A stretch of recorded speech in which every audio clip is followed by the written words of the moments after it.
Welcome to Anjali Media.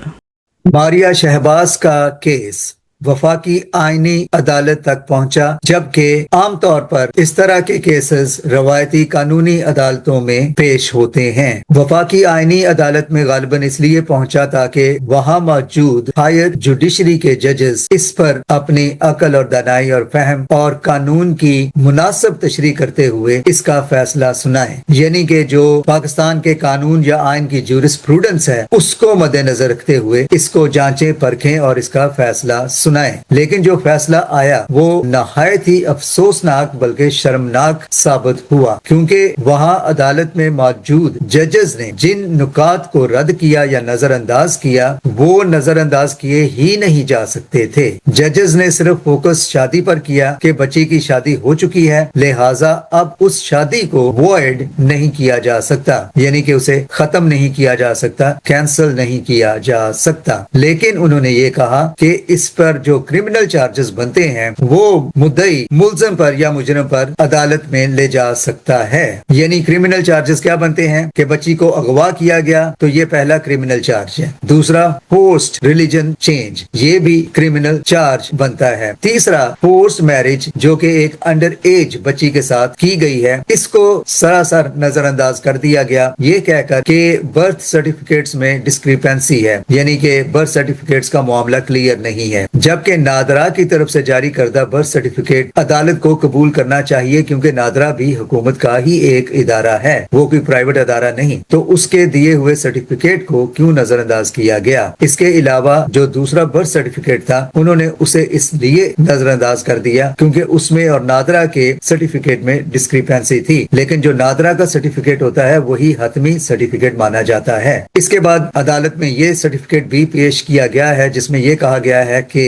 लड़की ने शादी के वक्त इकरार किया कि उसकी उम्र 18 साल है। अब शादी के वक्त तो जाहिर है कोर्जन के जरिए, जबर के जरिए फोर्स करके उस लड़की से कुछ भी कहलवाया जा सकता था कि मेरी उम्र 18 वर्ष है। तो अदालत ने इसको मान लिया लेकिन बाकी तमाम डॉक्यूमेंट्स को तस्लीम ना किया। माजी में जस्टिस बाबर सतार ने एक ऐसे ही मामले में इस सारी सूरत हाल को बिल्कुल मुख्तलिफ जाविये से देखते हुए ये कहा था कि चूंकि शादी की बुनियाद ही एक क्रिमिनल एक्ट पर हुई है इसलिए शादी किसी तरह से भी बरकरार नहीं रहनी चाहिए, यानी उसे वैलिड नहीं करार दिया जा सकता। तो जस्टिस बाबर सतार का ये फैसला या ये नुक्ता नजर बिल्कुल दुरुस्त और वाजिब दिखाई देता है, क्योंकि यहाँ अदालत ने ये कहा कि शादी को नल एंड वॉइड नहीं किया जा सकता, लेकिन मुजरिम के खिलाफ या मुल्जिम के खिलाफ बाकी क्रिमिनल चार्जेस परसू किए जा सकते हैं। अब ये बात कितनी ही लोग और वाहियात लगती है, बेतुकी लगती है कि जिस शख्स से शादी हुई है क्या उस शख्स को अदालत में कैसे ले जा सकता है? ये बच्ची उसके साथ शादी के बंधन में, उस्तवाजी रिश्ते में बंध चुकी है, वो कैसे अपने शोहर को अदालत में घसीटेगी या उसका शोहर कैसे उसे अदालत में घसीटने देगा? कितनी ही नामाकूल सी बात लगती है। और वो भी एक नौ उम्र बच्ची, अंडर एज बच्ची, और दूसरे मजहब से ताल्लुक रखने वाली, अकलियत से ताल्लुक रखने वाली एक मजलूम बच्ची एक अपने 30 साल शोहर को कैसे अदालत में लेकर जाएगी कि इसने मुझे पहले अगवा किया, फिर मेरा जबरी मजहब तब्दील किया और फिर मुझसे शादी की। शादी को तो मान ले, लेकिन ये पहले दो जो जुराइम हैं उन पर इसके खिलाफ कार्रवाई की जाए। ये बात नहायत ही अहमकाना और बिल्कुल ही एक सिली आर्ग्यूमेंट लगती है जो कोर्ट ने पेश की है। आज की साइंस की दुनिया में किसी की एज को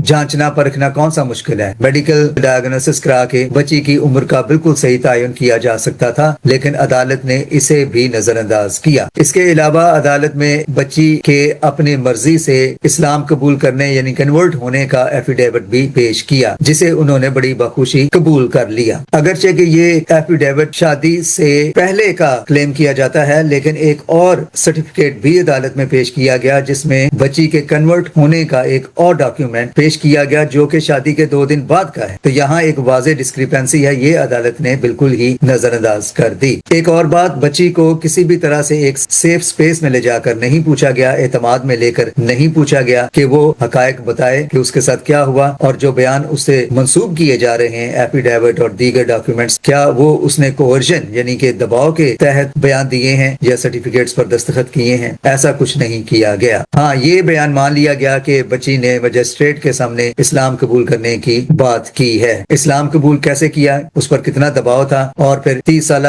آدمی کے ساتھ شادی، یہ تمام باتیں اس قدر واضح ہیں کہ ایک کم عمر بچی کے ساتھ کس قدر زیادتی کی گئی، کس قدر اسے خوف زدہ کیا گیا ہوگا کہ اس سے یہ سارے بیان لیے گئے اور اس سے یہ سارے دستخط بھی لیے گئے۔ عام طور پر قانونی طور پر یہ مانا اور سمجھا جاتا ہے کہ اگر کسی بچی کی 16 سال سے کم عمر ہے اور اس کے ساتھ شادی بھی کی جائے یا جنسی تعلقات قائم کیے جائیں تو کے زمرے میں ہی دیکھا جائے گا، لیکن یہاں اس بات کو بھی نظر انداز کیا گیا۔ عدالت کو صرف اس بات سے ہی غرض تھی کہ بچی کی شادی ہو چکی ہے اور وہ بھی ایک مسلمان سے جو عمر میں اس سے 2 گنا سے بھی زیادہ بڑا ہے، اس شادی کو انہوں نے تحفظ دیا، لیکن باقی تمام معاملات کو سراسر نظر انداز کر دیا گیا۔ یہ کیسا انصاف ہے اور یہ کیسا اسلام ہے جس میں جبری طور پر بچیوں کو اٹھا کر داخل کیا جاتا ہے، اور یہ کیسا معاشرہ ہے، اور سب سے بڑھ کر یہ کیسی انسانیت ہے۔ اب انجیلی میڈیا پر جب ہم ایسے ویڈیوز بناتے ہیں یا ایسے مدعے اٹھاتے ہیں تو ہمیں مسلمانوں کی طرف سے کامنٹ باکس میں بھرپور گالیاں بھی پڑتی ہیں، دھمکیاں بھی ملتی ہیں کہ ہم پاکستان کے خلاف، اسلام کے خلاف بات کرتے ہیں، لیکن ہم یہاں صرف مسیحیوں کے حقوق کی بات کرتے ہیں، جائز حقوق کی۔ ہمارے مسیحی شاید یہ نہیں جانتے کہ جب ہم ایسی باتیں کرتے ہیں تو ہمیں کتنی دھمکیاں ملتی ہیں اور کتنی گالیاں بھی کھانا پڑتی ہیں۔ وہ تو ہم ایڈٹ کر کے ڈیلیٹ کر دیتے ہیں کامنٹ باکس میں سے، لیکن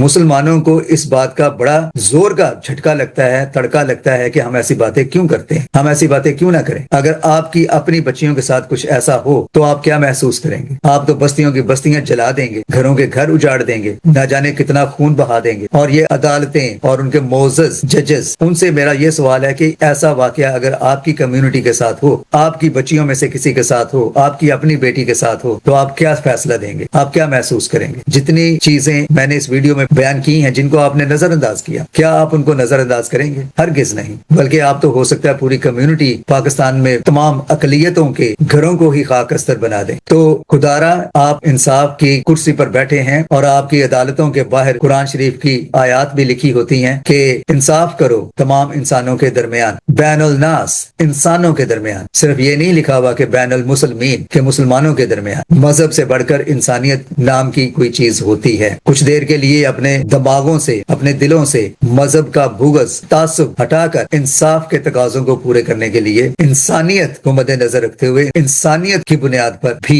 فیصلے کرنے سیکھیں۔ آخر میں 2 باتیں معزز ججز سے، اگر آپ کی اپنی بیٹی کے ساتھ ایسا ہوتا تو آپ کیا فیصلہ دیتے؟ اور جو فیصلہ آپ نے دیا ہے، اب یہ فیصلہ ایک جوڈیشل پریسیڈنس بن جائے گی، ایک عدالتی مثال بن جائے گی، اور آنے والی عدالتیں بھی آپ کے فیصلے کی روشنی میں ہی فیصلے دیں گی۔ تو پھر مسیحی ہوں یا ہندو ہوں یا دیگر اقلیتیں ہوں، ان کو انصاف کہاں ملے گا؟ تو پھر ہمارا حق بنتا ہے یہ پوچھنے کا، یہ کیسا اسلام، یہ کیسا انصاف، اور یہ کیسی انسانیت۔ Thanks for watching.